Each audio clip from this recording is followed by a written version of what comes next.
Alright everybody, welcome back. In this video we're going to be talking about information related to Section 3 of Unit 3 of AP Calculus. We're going to talk about differentiating inverse functions. Okay, so let's see what the introduction says here. In this lesson we're going to look at the connection between the derivative of a function and the derivative of the inverse of that function. Okay. We're going to find that it is possible for us to calculate the derivative of the inverse of a function without even knowing what the inverse of that function is, as long as we know the original function. So like, we could have a function that's terribly difficult to find an explicit formula for the derivative of that function, and yet we could still be able to find it as long as we know the techniques that we're going to look at in this lesson. Okay? Let's see what it says in the box here. If f is a one-to-one continuous function defined on an interval, then its inverse function, f inverse, is also continuous. So if we know that f is one-to-one and continuous on an interval, its inverse function must also be continuous, which is going to be important for us when it comes to finding the derivative of it and considerations of differentiability. Does everybody know what a one-to-one function is? That's my next question here. You know, we know that functions pass the vertical line test. For instance, this function that I've drawn right here passes the vertical line test. Functions that are one-to-one, okay, you know, in a function, every x gets matched up to one y. Okay, but in a one-to-one function, it goes the other way too, where every y gets matched up to only one x. Okay, so for instance, this graph that I drew right here is not one-to-one because at this y value there are two different x values that lead to that same y value. Okay, so which of these functions is one-to-one? In example 1, we'll go ahead and buzz through that real quick. If you imagine what y equals x squared looks like, I just drew something similar to it up there. Y equals x squared looks like this. This is not one-to-one. Y equals x cubed looks like this. Yes, that is one-to-one. Y equals the absolute value of x. Not one-to-one. Y equals e to the x is one-to-one. Okay. All right. Now, prior to calculus, you should have learned about the relationship between the graph of a function and the graph of the inverse of that function, namely that they were reflections of one another over the line y equals x. And this relationship is very instructive for us as far as determining the value of the derivative of an inverse function. So in example 2 here, we're just going to kind of look at what's going on when we talk about the derivative of a function and the relationship of the derivative of that function to the derivative of its inverse. And we're going to do it with, you know, a graphical tool here.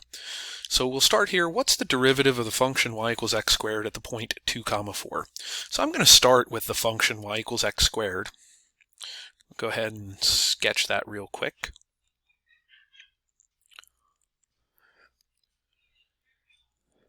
So there's our graph of y equals x squared. Now, the derivative of the function at the point 2, 4 is the slope of the tangent line to that curve at the point 2, 4. So it's the slope of, you know, this tangent line right here. Well, we know how to find that. If we know the function is y equals x squared, I can go ahead and take the derivative of that. dy dx is equal to 2x. And then if I evaluate that at x equals 2, I get that this derivative here is just 4. And it looks like, if you look at this, you know, this tangent line that we've drawn here, it looks like the slope of that is pretty darn close to 4. Okay?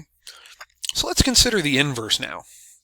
The inverse of y equals x squared is the mirror image over the line y equals x. So if I draw the line y equals x in here, Okay, the inverse of that function is the mirror image over that line. So it's going to look like this.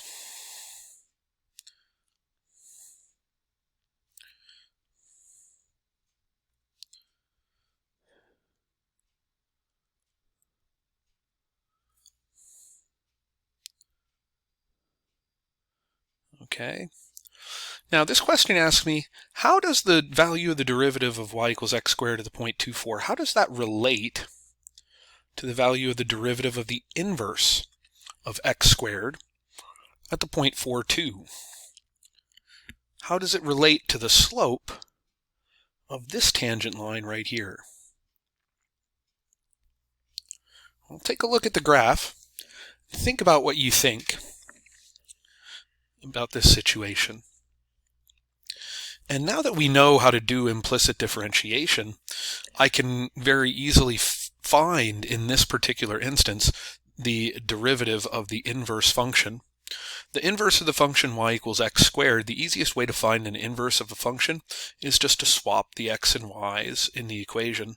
So x equals y squared is the inverse of the function y equals x squared.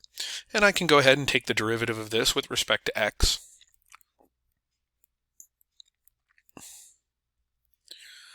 And solve for dy dx. dy dx is equal to 1 over 2y. And then if I evaluate that at the point 4, 2, I'm going to put the y coordinate in there, and we get 1/4. So what do you notice about the derivative of the original function at the point 2, 4, and then the derivative of the inverse function at its mirror image point 4, 2? Okay, that's the key with these 2 points, is where they are in relation to one another. The point 2, 4 and then the point 4, 2, these are mirror image points on the inverse. And so when we have a function and we have its mirror image point on the inverse, the derivative values are reciprocals of one another. That's what it looks like based off of example 2. Let's hammer that down a little bit more here. Let's look at example 3. Suppose f of x is equal to x cubed. What's the derivative of f of x at the point -2, -8? And then what's the derivative of f inverse of x at the point -8, -2? So okay, first let's find the derivative of f of x at the point -2, -8. So f prime of x is going to be 3x squared. Oops, that's like the worst 2 I've ever written. And so f prime of x evaluated at the point -2, -8. I'm just going to go ahead and substitute -2 in here. And we find that f prime at -2, -8 is 12.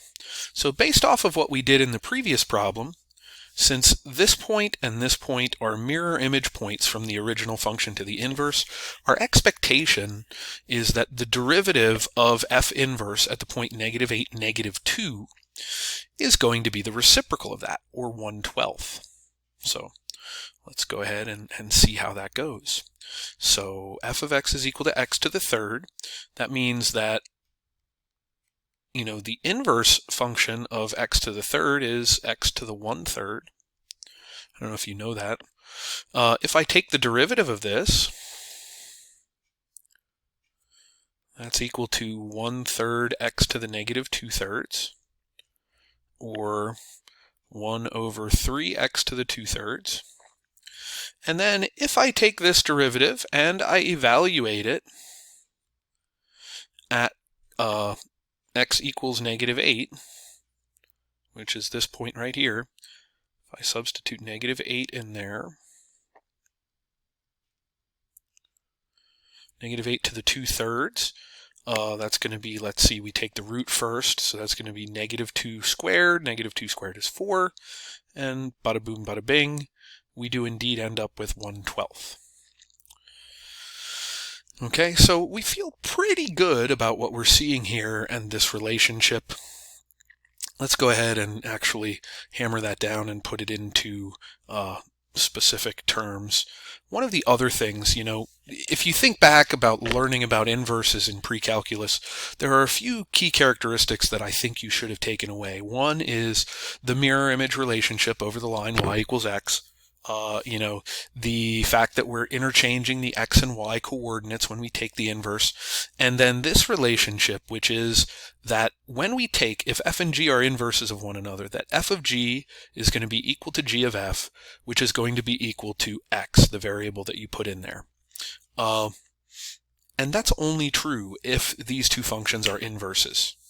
The only way that f of g of x is equal to g of f of x is if the two functions are inverses of one another. And the result in all of those cases is going to be x. So let's go ahead and we'll use some implicit differentiation here to develop our formula for finding the derivative of the inverse. So we know that f of g of x is equal to x. Okay, we know that f and g are inverse functions, therefore we know that f of g of x is equal to x. Now let's take the derivative of this. The derivative of the left-hand side, we're going to use the chain rule to take that derivative. So we get f prime of g of x times g prime of x is equal to 1. And then very simply solving this for g prime tells us that g prime is equal to 1 over f prime at g of x.